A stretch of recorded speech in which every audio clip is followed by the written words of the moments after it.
full letter F. Judges, please note F on the stage.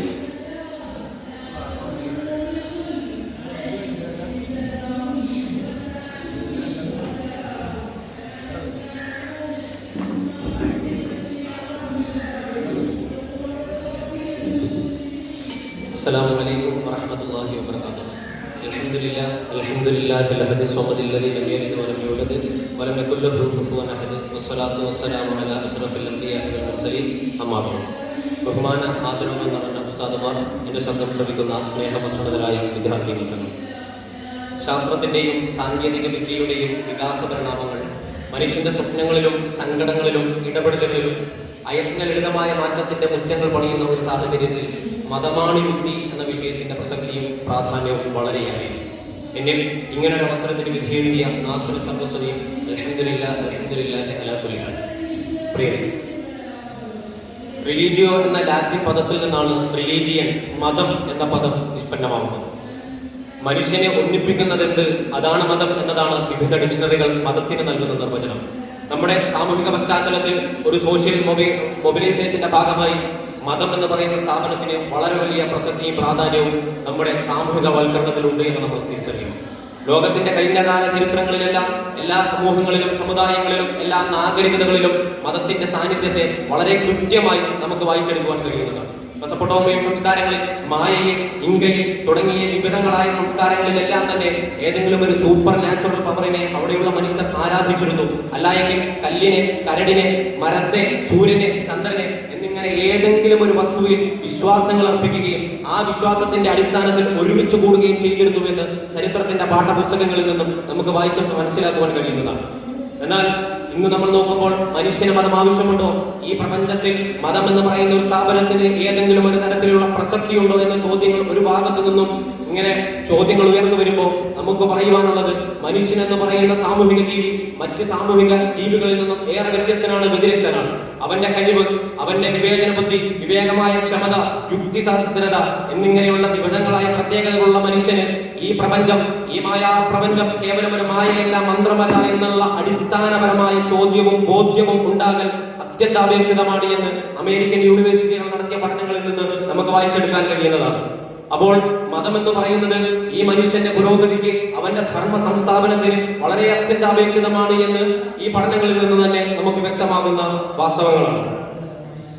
എന്നാൽ ഇന്ന് മതത്തിനെതിരെ ചോദ്യങ്ങളുടെ ശരം അമ്പുകൾ നെയ്യുകയും മതം എന്ന് പറയുന്നത് ഈ കാലഘട്ടത്തിൽ യാതൊരുവിധ ആവശ്യവുമില്ല, മതം എന്ന് പറയുന്ന സ്ഥാപനം ഈ കാലഘട്ടത്തിന്റെ ഈ കാലഘട്ടത്തിന്റെ വേസ്റ്റ് ബിന്നിലേക്ക് എടുത്തെറിയപ്പെടേണ്ടതാണ് എന്നുള്ള മുദ്രാവാക്യങ്ങൾ ഒരു ഭാഗത്തു നിന്നും ഉയർന്നു വരുമ്പോൾ ഈ വാദഗതികൾ ഉന്നയിക്കുന്ന ആളുകളുടെ ഇന്നലകൾ നമ്മൾ പരിശോധിക്കേണ്ടതാണ്.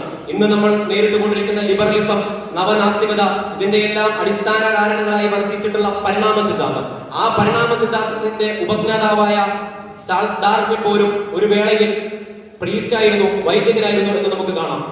കേവലം ഏതെങ്കിലും വ്യക്തിപരമായ വൈയക്തികമായ പ്രശ്നങ്ങളുടെ അടിസ്ഥാനത്തിൽ മാത്രം മതത്തെ വിമർശിക്കുകയും മതത്തിനെതിരെ കുറിക്കൊള്ളുന്ന ചോദ്യങ്ങൾ ഉന്നയിക്കുകയും ചെയ്യുന്ന ആളുകൾ മനസ്സിലാക്കേണ്ടത്, ഈ ചാൾസ് ഡാർവിൻ പോലും നൂഹ് നബി അലൈഹി സ്വലാത്തു വസ്സലാമിന്റെ നോഹയുടെ പേടകത്തിന്റെ അവശിഷ്ടങ്ങൾക്കായി ഗലോപ്സ് എന്ന് പറയുന്ന ദ്വീപിലേക്ക് പോവുകയും ആ പോകുന്ന വേളയിൽ തന്റെ സ്വന്തം മകൾ മരണപ്പെട്ടതിന്റെ വിഷമത്തിൽ താൻ ഇത്രയുമധികം ഈ ദൈവത്തിന് വേണ്ടിയിട്ട് ചെയ്തല്ലോ, ഈ ദൈവത്തിന്റെ സൽപന്താവിൽ ഞാൻ ഇത്രയും സേവനം അനുഷ്ഠിച്ചിട്ടും എന്റെ മകളെ രക്ഷിക്കുവാൻ ഈ ഞാൻ പ്രാർത്ഥിക്കുന്ന ദൈവത്തിന് സാധിച്ചില്ലല്ലോ എന്ന വ്യഥയുടെയും വിഷമത്തിന്റെയും വൈരാഗ്യത്തിന്റെയും പുറത്താണ് പരിണാമ സിദ്ധാന്തം എന്ന് പറയുന്ന സിദ്ധാന്തത്തിലേക്കുള്ള ചിന്തകളിലേക്ക് പോലും പോയിട്ടുള്ളത് എങ്കിൽ നമ്മുടെ എല്ലാ കാലഘട്ടങ്ങളിലും എല്ലാ ഇതിഹാസങ്ങളിലുമെല്ലാം മതത്തിന്റെ പ്രസക്തിയെയും പ്രാധാന്യത്തെയും വളരെ കൃത്യമായി നമുക്ക് മനസ്സിലാവുന്നതാണ്. പക്ഷേ എന്നാൽ ഇന്ന് ദൈവത്തോടുള്ള വെറുപ്പ്, ദൈവത്തോടുള്ള വിരോധം, ആ വാദം തന്നെ നമ്മൾ വളരെയധികം ഇളകീറി പരിശോധിക്കേണ്ടതാണ്.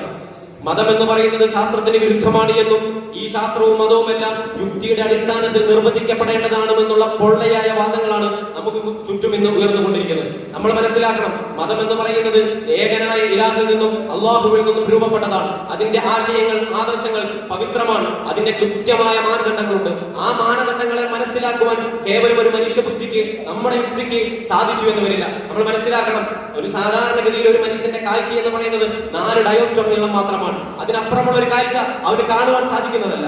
അവന്റെ ശ്രവണപുടങ്ങൾക്ക് കേൾക്കുവാൻ കഴിയുന്നത് 20 ഹെർട്സ് മുതൽ 20 കിലോഗ്രാം ഹെർട്സ് വരെ മാത്രമുള്ള കേൾവിയെയാണ്. ഒരു ശരീരത്തിൽ താങ്ങാനാകുന്ന, നമുക്ക് എടുക്കുവാനാകുന്ന വെയിറ്റ്, ഭാരം എന്ന് പറയുന്നത് കേവലം 152 കിലോഗ്രാം മാത്രമാണ്. എന്നാൽ ഇതിനപ്പുറം ഈ പ്രപഞ്ചത്തിൽ യാതൊരുവിധ വസ്തുക്കളുമില്ല, വസ്തുതകളുമില്ല എന്ന വാദമാണ് ഈ പറയുന്ന യുക്തിവാദികളായ ആളുകൾ ഉന്നയിക്കുന്നത് എങ്കിൽ ആ വാദം, ശാസ്ത്രമാത്രവാദം എന്ന് പറയുന്ന ആ വാദം പോലും ഇവർ പറയുന്ന ഈ യുക്തി കൊണ്ട് അളക്കുവാൻ കഴിയില്ല എന്ന് വേണം നമുക്ക് പറയുവാൻ. നമ്മൾ തിരിച്ചറിയണം, മനുഷ്യന്റെ കൃത്യമായ പരിമിതികളുണ്ട്, മനുഷ്യന് പരിധിയുണ്ട്.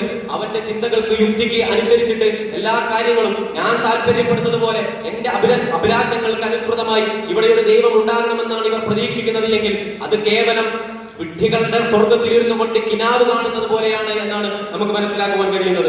ഇന്ന് നമ്മൾ നേരിട്ട് കൊണ്ടിരിക്കുന്ന നവലിബറൽ ചിന്താഗതികൾ, നവനാസ്തികവാദികൾ, ഇവരെല്ലാം കൃത്യമായി പറഞ്ഞു വെക്കുന്നത് മതമല്ല മതമല്ല മതമല്ല പ്രശ്നം, എരിയുന്ന വയറിന്റെ നോവാണ് പ്രശ്നം എന്ന് പറയുമ്പോൾ ആ എരിയുന്ന വയറിന്റെ നോവിനെ കാണുവാൻ ഇവിടെ മതത്തിനല്ലാതെ മറ്റൊരു പ്രത്യശാസ്ത്രത്തിനും കഴിയില്ല എന്ന് നമ്മൾ തിരിച്ചറിയണം. ഇവിടെ ഏതെല്ലാം ഇസങ്ങൾ ഇവർ പുറപ്പെടുവിച്ചാലും, ഏതെല്ലാം മാനദണ്ഡങ്ങൾ വെച്ച് മനുഷ്യന്റെ യുക്തിയെ നിങ്ങൾ അളന്നെടുത്താലും, മതമെന്ന് പറയുന്ന സ്ഥാപനത്തെ, ആ കൃത്യതയെ, അതിന്റെ നിർവചനത്തെ നിങ്ങൾക്ക് ഒരിക്കലും തന്നെ നിർണയിച്ചെടുക്കുവാൻ കഴിയില്ല എന്ന് നമ്മൾ മനസ്സിലാക്കണം. മതം പറയുന്നത് മനുഷ്യന്റെ ധർമ്മത്തെ കുറിച്ചാണ്, ധാർമ്മികതയെ കുറിച്ചാണ്. മനുഷ്യന് കൃത്യമായ ധർമ്മബോധമുണ്ടാകണം. ഏകനായ ഇലാഹിൽ നിന്നുകൊണ്ട്, അല്ലാഹു സുബ്ഹാനഹു വ തആലയിൽ നിന്നുകൊണ്ട് ഉണ്ടായതാണ് ഈ പ്രപഞ്ചമെന്ന അടിയുറച്ച വിശ്വാസം മനുഷ്യ സമൂഹങ്ങൾക്ക് ഉണ്ടാകണം.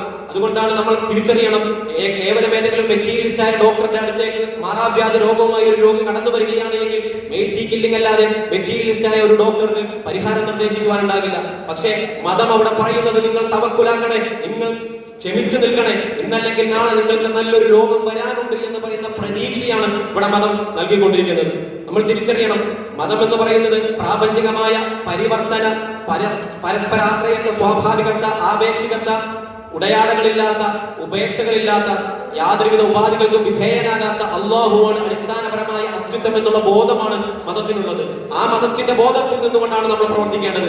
അതല്ലാതെ കേവലം മനുഷ്യന്റെ പരിമിതമായ ബുദ്ധിക്കുള്ളിൽ നിന്നുകൊണ്ട് വിഡ്ഢികളുടെ സ്വർഗത്തിലിരുന്നു കൊണ്ട് കിനാവ് കാണുവാൻ നമ്മൾ തയ്യാറാവുകയാണ് എങ്കിൽ വളരെ വലിയ പ്രത്യാഘാതങ്ങളാകും ഈ സമൂഹം കൈവരിക്കുക എന്ന് മാത്രം സൂചിപ്പിച്ചതുകൊണ്ട്, കൃത്യമായ മതബോധത്തിൽ അടിസ്ഥാനമായിരുന്നുകൊണ്ട് ഈ പൊള്ളയായ വാദ്യങ്ങളെ തുറന്നു കാണിക്കുവാൻ നമ്മൾ മുതിരണം എന്ന് മാത്രം ആഹ്വാനം ചെയ്തുകൊണ്ട് ഞാൻ എന്റെ വാക്കുകൾക്ക് വിരാമം കുറിക്കുന്നു. അസ്സലാമു അലൈക്കും വറഹ്മത്തുള്ളാഹി.